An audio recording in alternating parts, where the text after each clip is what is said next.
Sparkles, welcome back to Kpop Spotlight, where we look beyond the stage lights to uncover the real stories that shape the world of K-pop. Today, we revisit one of the most quietly powerful chapters in K-pop history, the decade-long band that changed the life and legacy of one of its brightest stars, Junsu.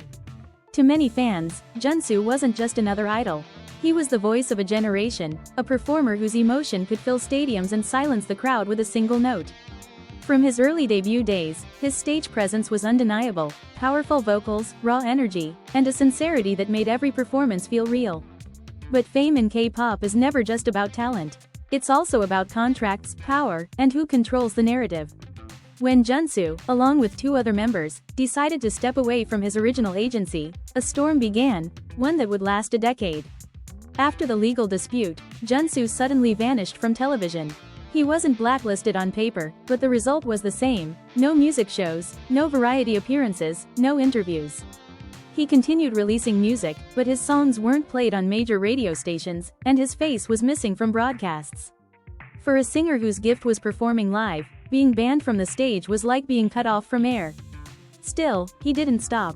Instead of disappearing, Junsu reinvented himself. He built a new stage, not on television, but in theaters and concert halls.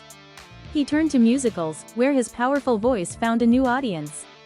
He played roles that demanded vulnerability and strength, roles that let him express what words alone could not. Over time, he became one of Korea's most respected musical actors, proving that artistry doesn't need television to survive. For 10 years, fans stood by him. They bought tickets, streamed his songs, and kept his name alive. Every performance became a quiet rebellion, a statement that passion could outlast censorship. And then, after a decade of silence, the wall finally began to crack. He returned to broadcast, older, wiser, and stronger than ever. When he stood before the cameras again, it wasn't as the idol who was banned, but as the artist who endured. Junsu's story isn't just about one person. It's about every artist who has faced an invisible wall, every dreamer who's been told, "You can't." It's about the power of art, how music can survive even when the spotlight fades. The question remains: what does freedom mean in an industry built on control? Junsu's journey reminds us that true freedom isn't granted, it's earned through courage, patience, and faith in one's own voice. Here at Kpop Spotlight, we honor stories like his, stories of resilience and hope that remind us why we fell in love with K-pop in the first place. Sparkling heart, thank you for watching. Don't forget to like, subscribe, and turn on the notification bell so you won't miss our next deep dive into the stories that move the K-pop world.